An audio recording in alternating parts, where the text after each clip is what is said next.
Hi guys, it's the science teacher here back with another video. This time I'm going to go through the whole of Unit 2 today, which is on structure and bonding. So without further ado, let's get started with today's video.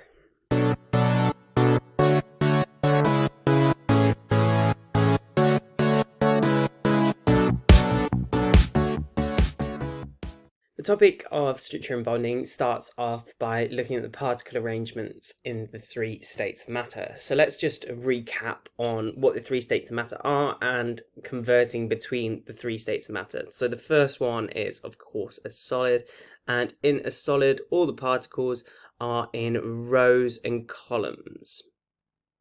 And as you can see, they are all touching. I'm trying my best to make sure my particles are all similarly sized. I know it's not working 100%. But there we go. After a solid, we have a liquid in which the particles are still all touching. That's a key point, but they are no longer in this regular arrangement of rows and columns. There is some gaps between the particles, and this is what causes them to be allowed to slide over one another. And then finally, we have a gas in which the particles are no longer touching. They are free to move. So you need to know some of the physical properties of the three states of matter, and with a solid, these have the lowest energy, the particles. They can only vibrate around a fixed position. They can't move past each other, and they're not like gases which are free to move. And the particles are arranged in rows and columns, and you can also say that they are a regular pattern. Liquids have a bit higher energy, and their particles can actually slide past one another. And because of this, liquids can flow, and it has an irregular arrangement of particles. Then finally we have gas, which are the highest energy. They move randomly,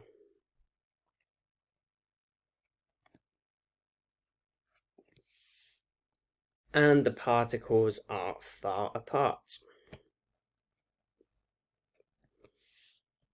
Now I can change between the states of matter by giving the particles more heat energy, and this is how I could go from a solid to a liquid. This is obviously called melting. Just think, if you put chocolate in a microwave, you're going to go from a solid to a liquid, and that's called melting.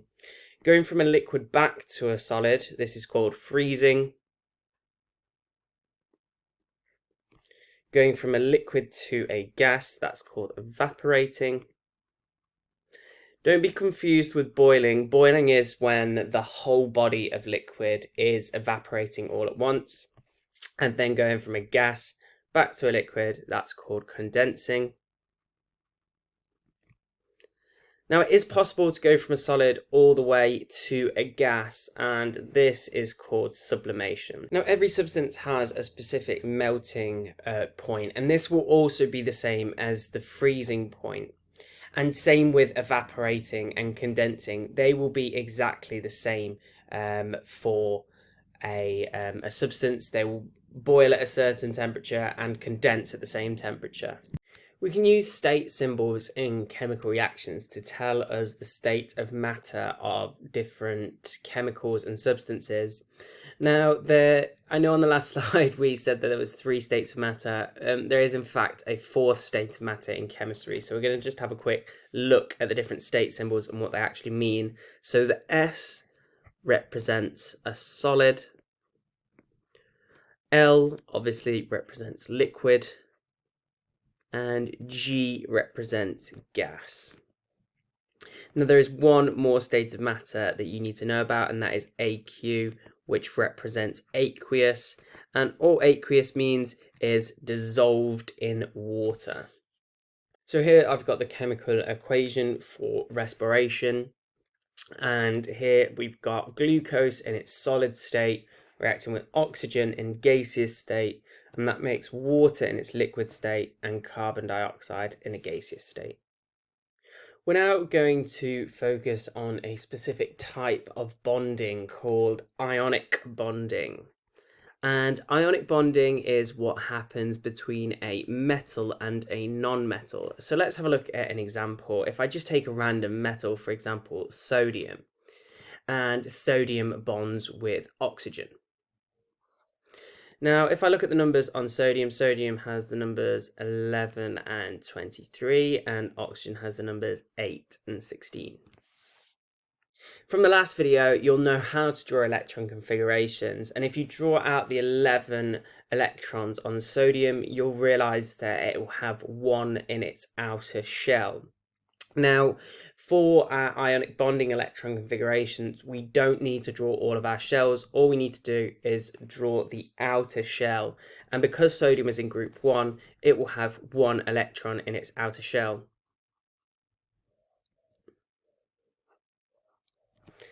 And if I have a look at oxygen, oxygen is in group 6, and this means that oxygen will have 6 electrons in its outer shell. Now I'm drawing oxygen's electrons with dots. This is called a dot and cross diagram. And the reason why we do draw dot and cross diagrams is because of the fact it's easier to see what's going on with the electrons.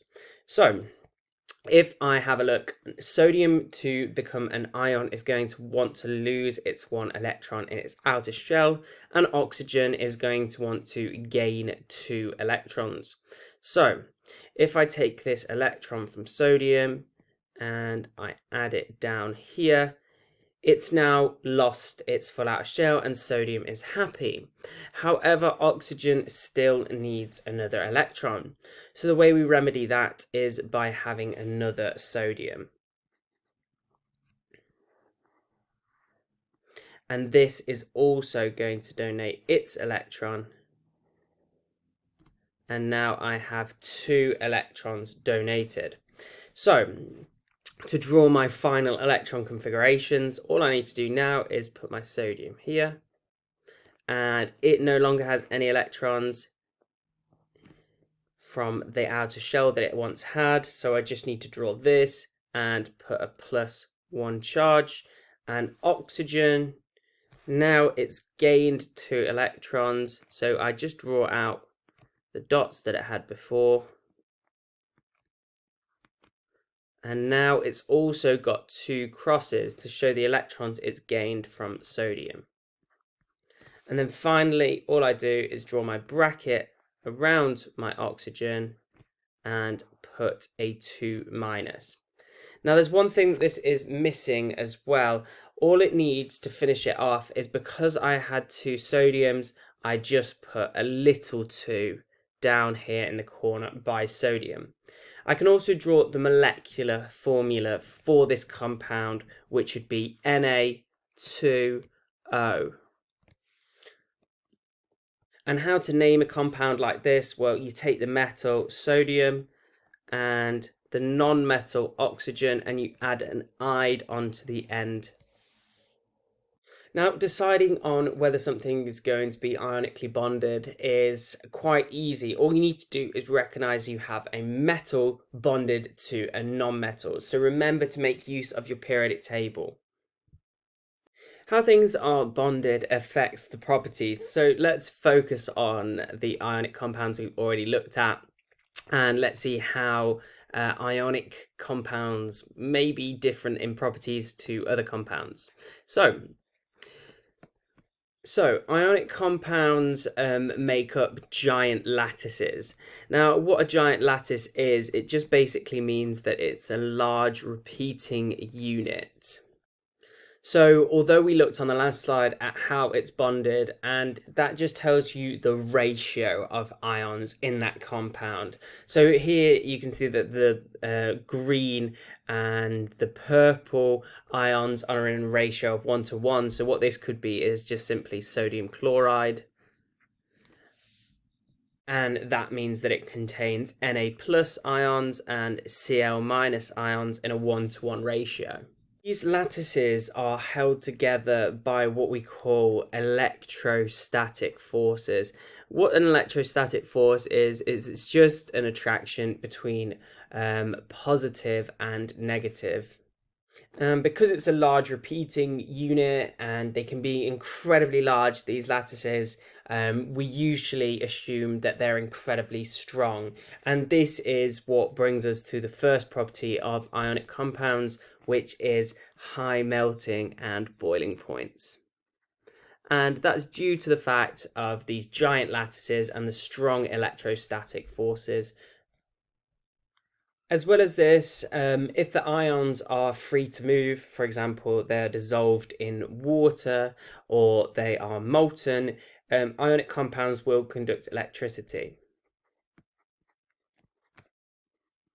It will, however, not conduct electricity in its solid state, as them ions are locked together. As well as this, ionic compounds often dissolve in water. And I'll stress it once more again that an ionic compound is anything made up of a metal bonded to a non-metal. So use that periodic table to decide whether you have an ionic compound. We're now going to have a look at covalent bonding, which happens between non-metals. So non-metal bonded to non-metal is covalent bonding.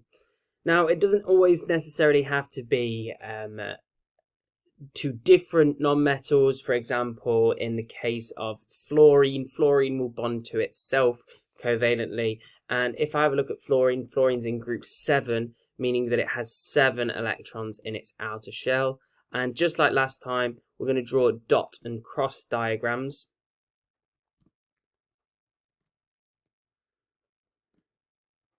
Just like so. And if I add in my other fluorine, what you'll see is they can share electrons to both gain a full outer shell. And this is how covalent bonding and ionic bonding is a little bit different. Covalent bonding involves sharing of electrons, whereas ionic bonding involves the donation of electrons. And you can always check if you have completed your electron configurations correctly by counting up each atom and seeing whether you have 8 electrons in the outer shell of each atom. So here I've got fluorine and it's got 2, 4, 6. And then if you include both the electrons here that's being shared, 8. And this fluorine has 2, 4, 6, 8 as well, including the one that's being shared. Now I can represent covalent bonding another way in a ball and stick model where I have my 2 balls and a stick joining them, and this also represents exactly the same. However, it doesn't show the electrons in the outer shells and what's going on there.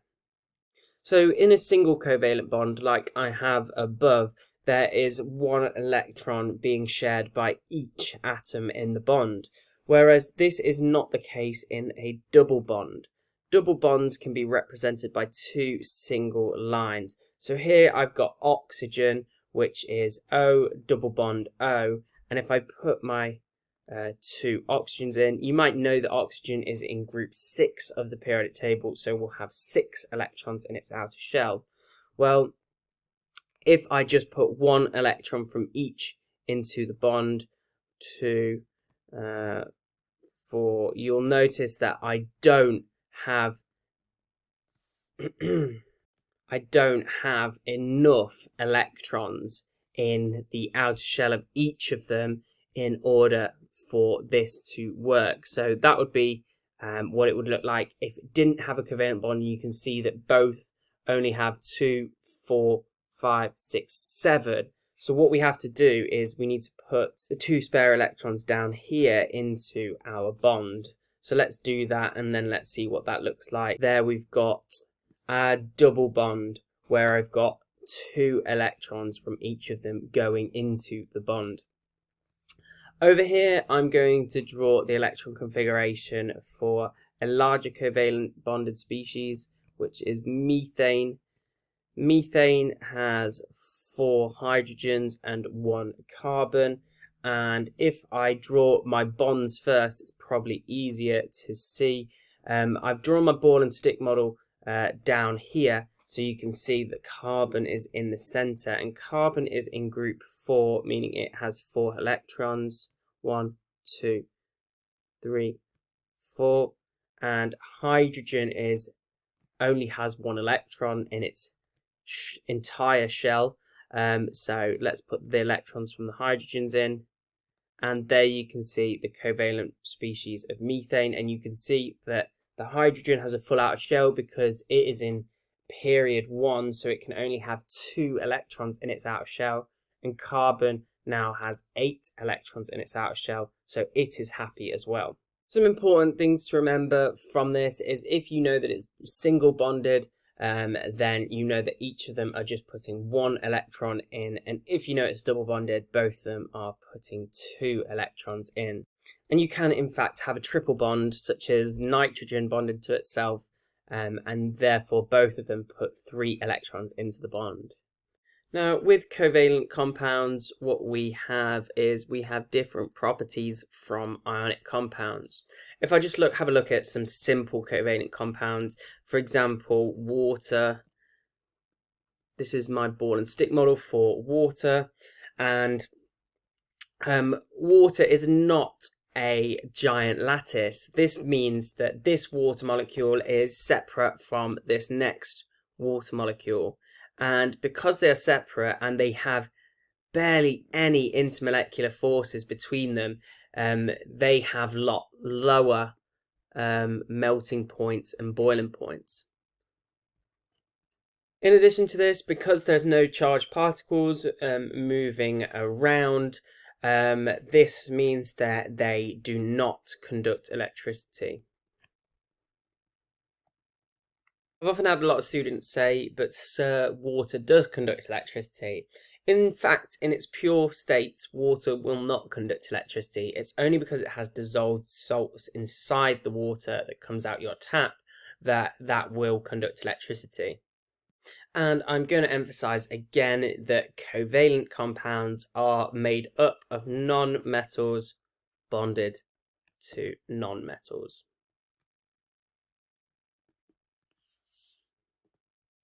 Now, sometimes we end up with covalent compounds that do become giant and can become lattices as well. And what we're going to do is we're going to look at the alleles of carbon. What it means to be an allele means a different form of the same element. So the first giant covalent compound that we're going to look at, which is made of carbon, is diamond. And diamond involves each carbon atom being bonded 4 times.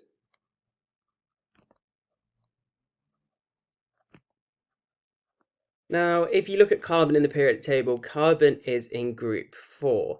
This means that it has 4 electrons in its outer shell. Now, because all 4 of carbon's electrons are involved in bonding, this means that it has no spare electrons, and this means that diamond does not conduct electricity. In addition to this, diamond is one of the hardest natural substances on Earth. And the reason for this is because of the fact it's in this giant lattice. There is so many carbon atoms in close proximity, and you've got all of these bonds. And these strong covalent bonds and this lattice structure also means that diamond has an incredibly high melting and boiling point. Because of the structure of diamond, it has some really important uses. For example, diamond is used in cutting instruments, and it's also used in jewelry because of the fact it will not react with any elements in the atmosphere, and it will not get water damaged or break. Now, in fact, all of the giant covalent compounds and the alleles of carbon that we are going to look at will have high melting points and boiling points, and will also be hard because of the fact that they are lattice structures and they have these strong covalent bonds inside them. So I'm not going to repeat this for all of my covalent compounds that I'm going to go through with you. Now, two different forms of carbon are graphite and graphene. And what characterizes both of these is the fact that instead of the carbon being bonded 4 times, in graphite and graphene, the carbons are only bonded 3 times. Now, if you look at graphite, you'll notice that it's in this layer structure. And because of this layer structure, it is incredibly hard in one direction. However, in the other direction, it can be slippy because of the fact there is weak intermolecular forces between the layers. This means that the layers can slide over one another, and this leads to graphite's main use of the fact that it is used in lubricants. Also, if I just draw carbon out like I did on the last slide, you'll notice that carbon has 4 electrons in its outer shell, and graphite only has 3 bonds per carbon. Same with graphene as well. This means that it has 1 spare electron which isn't being used in bonding, and we call this electron a delocalized electron. And these delocalized electrons can move between the structure, and this means that graphite is a good conductor of electricity.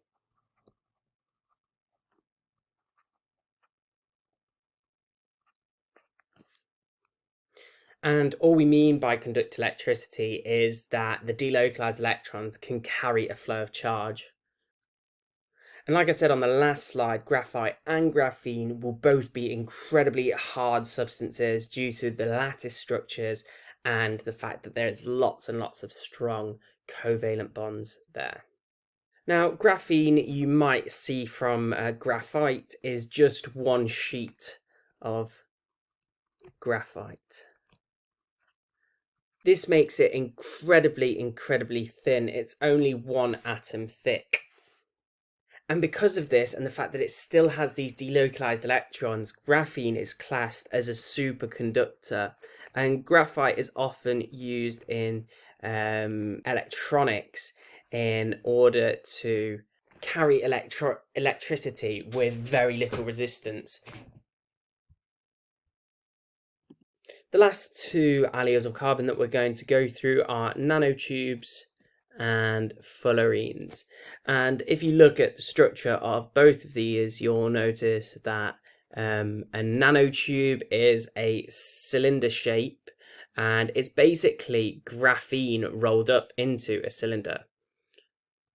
And if you look at fullerenes, fullerenes is very similar to graphene again, but this time it's rolled up into a sphere.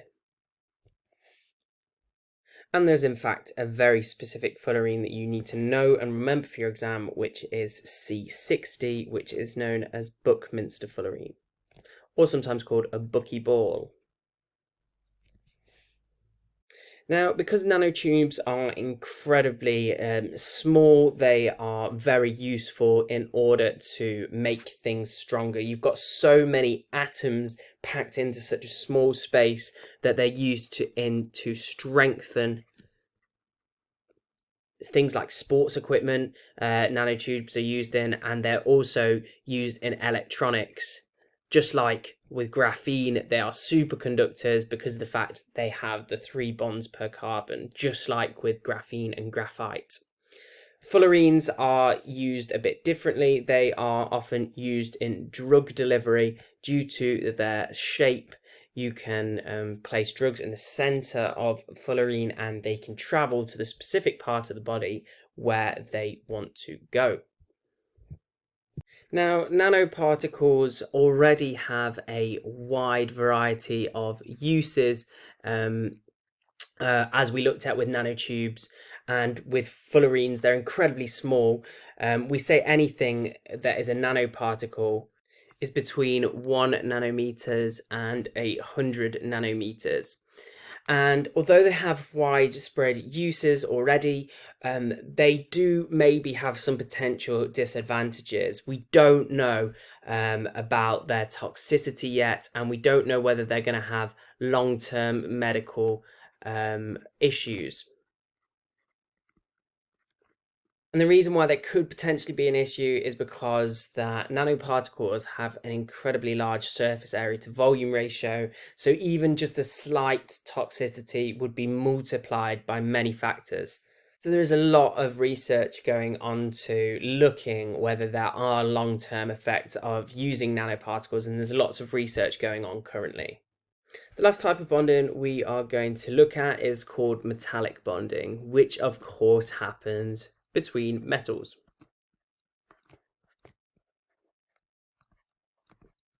So let's have a look at metallic bonding, which is made up of positive ions as well as negative delocalized electrons. So you probably know with metals have high melting and boiling points, and they also are great conductors of electricity. But why actually is that? Well, we can relate it to its structure here. It has a high melting point and a boiling point due to the electrostatic attraction. Remember, that was the attraction between charged particles, and it's got negative electrons attracted to positive ions, and it will conduct electricity due to the fact that these delocalized electrons can move freely through the structure. Now I can alter the properties of my metals to change its hardness and change its melting point and boiling point, and even affect the electrical conductivity. Here I've got an alloy over here, and as you can see, I've disrupted the regular pattern by introducing a larger metal ion into it.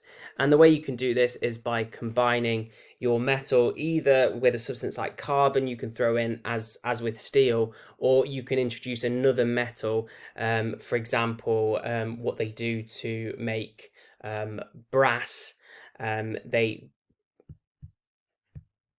brass is made from combining copper and zinc. What they are doing here is they're altering the hardness. Alloys are often a lot more harder than the pure metal because the layers can no longer slide over one another. Metals are often quite malleable. This means that they can be bent without breaking, whereas alloys are a lot harder and they're much more difficult to bend. Also, they have higher melting points and boiling points, which can be quite desirable. Just think, if you want to make a steel building, you want it to be incredibly hard and you want it to have a high melting point and boiling point. And the electrical conductivity can be altered as well, either to make it a better conductor of electricity or a worse conductor of electricity, whichever you want. Now, once you have an alloy as well, you break this regular repeating unit, so it's no longer a lattice structure. So really, so over here we have this lattice, which is really regular, whereas I've disrupted this lattice structure here by introducing different metal ions. Last thing we're going to have a look at in this topic is polymers, which basically are large repeating unit of a simple monomer. Now, if I have this monomer here, this is chloroethene, then I can make what's called PVC from this. And I said that polymers are large repeating units, so let's just show you how to draw that. I draw a back bracket, I get my two carbons in there, I put my hydrogens in. It no longer has a double bond because I've carried out an addition polymerization on this, and I put a bracket around it and a little n just to show that it's a repeating unit. Because of the long chains in polymers, they actually have large intermolecular forces, and this is why polymers are usually solids at room temperature. So despite starting off with a simple covalent compound, I've ended up with a large covalent compound, that is now a solid due to these large intermolecular forces. And polymers have a variety of uses. We use them in all plastics, so carrier bags from toys at home, and all around our houses. They are so useful because of the fact they do not conduct electricity, and they are also water resistant, and they are unreactive. Now, you don't need to know a lot about polymers in this topic, so I'm going to stop there. Thank you for watching today's video. Remember, if you did like today's video, drop it a like and please subscribe to the channel.